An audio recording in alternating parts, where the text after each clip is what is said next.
त्यांच्यापासून शिकता आलं पाहिजे, म्हणून आपण गुरुजींच्या हा दिवस तुमच्याकरता साजरा करतो. मुलांना लक्षात घ्या सर्वजण, हे भाषण देण्याकरता किंवा आमचा भय दाखवण्याकरता हा दिवस नाही आहे. हा दिवस फक्त तुम्हाला हे संस्कार घडावे म्हणून या माझी मित्रांचा हा खटाटोप आहे, जे आम्ही त्याच्यातून गेलो त्याच्याकरता.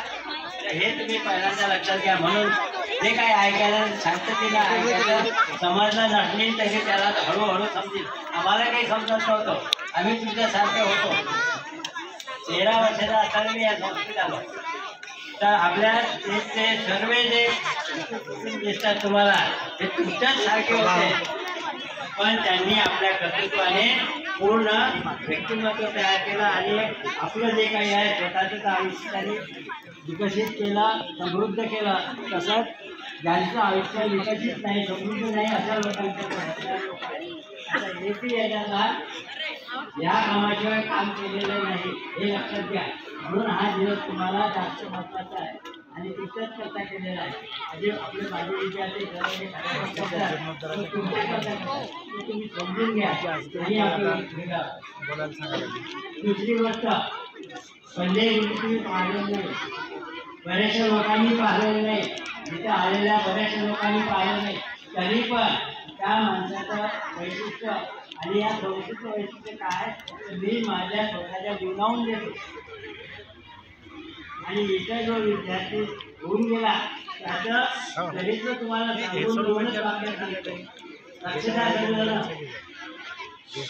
मुलं लक्ष द्या ह्याच्याकरता की तुम्ही नाराज व्हायचंच नाही. आणि आपल्याला हे नाही, आपल्याला ते नाही,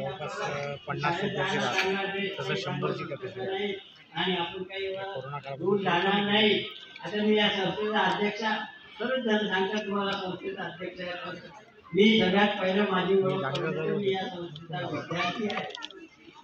आणि हा नुसतं विद्यार्थी पूर्ण हिंदुस्थानात कुठे गेला तरी एवढं सांगायचं मी राशी शाळेचा विद्यार्थी. म्हणजे त्या लोकांना जास्त भाषण द्यायची किंवा जास्त माहिती द्यायची काम करायची. त्याचं कारण एकच आहे, त्याचं कारण आपल्या संस्थेने केलेलं काम आहे. संस्थेत काम करणारे गीता माती करते काम, भीती करतात का, भूमिका करतात ते काम, इथं काम करणारे कार्यकर्ते. आपण सत्कार केला, या लोकांचा सत्कार कशाकरता केला रे? ते चांगले दिसतात म्हणून केला का?